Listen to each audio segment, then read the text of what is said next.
a créé en avril 2011 une association qui s'appelle JAD, Jardin d'hier, aujourd'hui pour demain. Donc JAD, c'est l'acronyme. Cette association avait pour but de sauvegarder des terres en friche. Il faut savoir que sur Hyères, il y a énormément de terres en friche. De proposer à des personnes qui n'avaient pas de jardin de pouvoir venir jardiner et d'avoir un petit jardin. De proposer aux citoyens qui le souhaitent un lieu où ils pourraient faire des événementiels, se retrouver en famille. Créer du lien social. Donc les objets du JAD, c'était ça. Ensuite, Marie-Hélène s'est installée comme agricultrice solidaire dans les années 2012, je pense. Ensuite, je suis rentrée en espace test avec une SCOP que j'ai quitté fin 2013, je crois. Et donc, je suis repartie avec une SCOP qui s'appelle la SCOP Arillac. Alors, à la fois, je suis installée comme agricultrice solidaire pour des légumes de plein champ. Et j'ai aussi une SCOP, je suis aussi dans une SCOP pour tout ce qui est la formation. Donc tu vois, là, voilà, j'ai fait une petite butte. Parce que sur les buttes, ça pousse mieux. Là, maintenant, je vais arroser le fond de mon trou et je vais planter mon truc, tu vas voir. Ça a complètement absorbé l'eau. Oups, attention que je ne t'assomme pas. Voilà. Bon. Moi, j'aime bien ensuite tasser. Voilà. Voilà. C'est important de tasser autour des racines. Après là je vais rarroser, mais tu vas voir là je ne vais pas arroser de la même façon. Voilà. Et ensuite je vais recouvrir peut-être avec un petit paillis ou un petit truc comme ça. Je ne travaille plus qu'avec ça.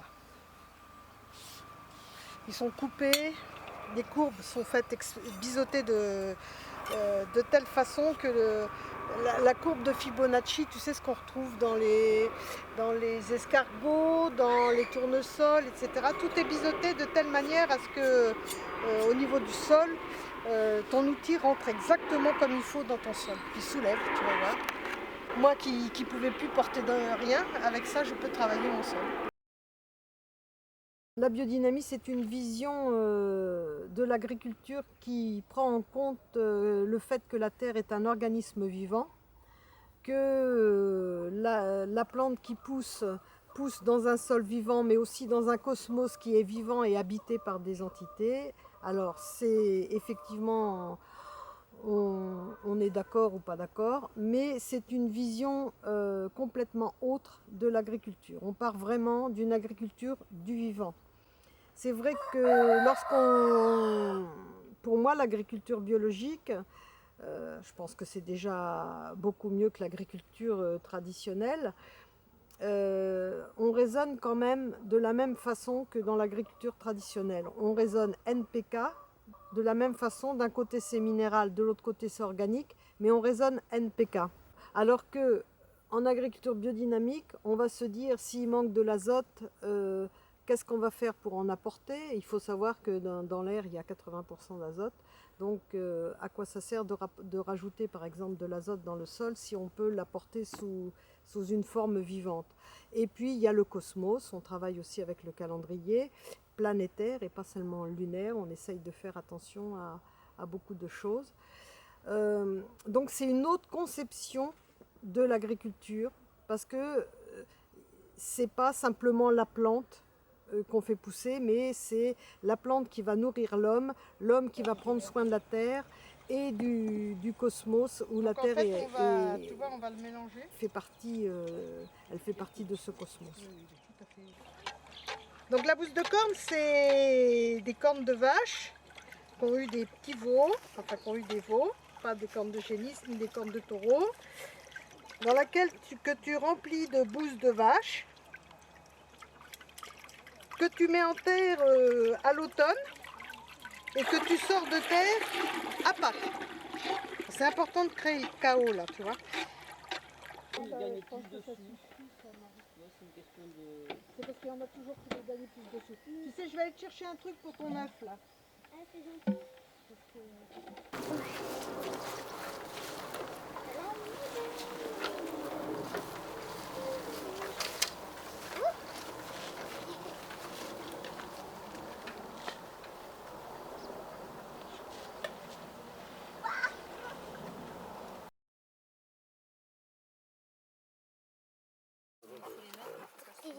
Non, celles qui ont, si on la remplit avec cette mousse-là, il faut la mettre dans la boîte profonde à droite. Et voilà, si tu la remplis avec celle-là, tu peux la mettre ici pour l'instant, puis nous on ira la porter après dans l'autre. Alors s'il y a des aiguilles de pain, on les enlève, hein, voilà. Alors ça, celles-là, elles vont manger du foin. Ah, moi non. Enfin, toutes tes cornes tournent dans le même sens. Eh ben, ah, comme ça. Voilà. Ah, comme ça, pardon. C'était comme ça. Comme ça, c'est bon. D'accord. De la terre bien fine. Voilà, fine et surtout sans... Sans quoi? Sans paille, sans herbe. Différents types de concombres. Alors là, j'ai des concombres très longs qui sont longs comme ça. Là, j'ai des concombres tout petits qui sont grands comme ça. Là, j'ai du concombre Kaiser. Là, j'ai du concombre que j'avais fait l'année dernière, qui est un concombre rond que j'aime beaucoup. J'ai du kiwano. J'ai du combo. Alors, ce que j'ai commencé à faire, pas ici, mais sur les autres, là, j'ai commencé à les étêter. Parce que le but du jeu, pour moi, c'était d'apporter de l'azote dans le sol, là.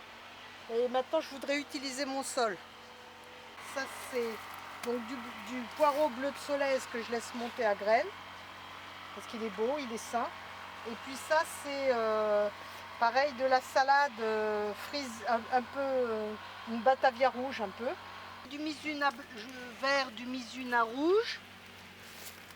Et des navets et des... comment ça s'appelle? De la roquette.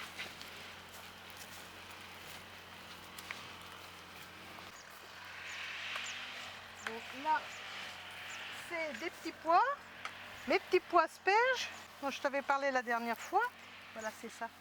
Donc là, je vais en ramasser aussi parce que je vais en vendre bientôt. Donc tu les fais cuire comme ça a un petit peu le goût d'asperge. Bon, des épinards, des lamaches qu'il faut récolter, là des oignons. Et puis l'autre côté, bah, c'est salade, une sur deux là, déjà qui a été coupée, des radis, des épinards. Le but de ce côté-là, on a mis des tournesols. Et j'ai semé, mais pas partout parce que j'ai pas eu le temps, des haricots verts qui vont grimper le long des tournesols. Il y a des petites tomates là aussi. On a énormément d'insectes puisque maintenant on est reconnu Point Info Nature par le réseau des insectes, qu'un entomologiste vient régulièrement, qu'un botaniste a fait un relevé de plantes et on découvre qu'il y a des plantes, une plante en particulier qui est en voie de disparition. Voilà, si on l'arrache, c'est fini, il n'y en a quasiment plus des plantes comme ça.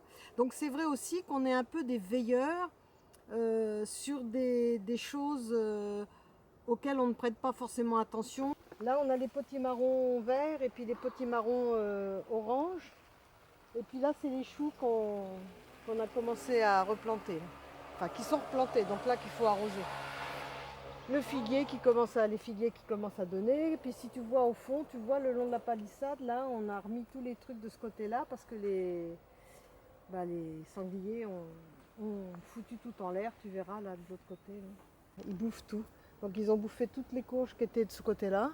Ils ont mangé tout ça, ils ont fichu tout ça en l'air et puis tout le reste quoi là-bas. Comme ça et voilà quoi. Donc tu vois chaque trou de patate, hein, si tu viens voir là, tu vois. Jardiner ou cultiver, c'est vraiment être en symbiose avec la terre, avec le cosmos. À la fois je suis dans mon petit jardin, dans mon petit univers, mais à la fois ce petit univers c'est un grand univers et Et d'être lié comme ça à ce petit coin de jardin me relie à ce grand jardin qu'est la terre.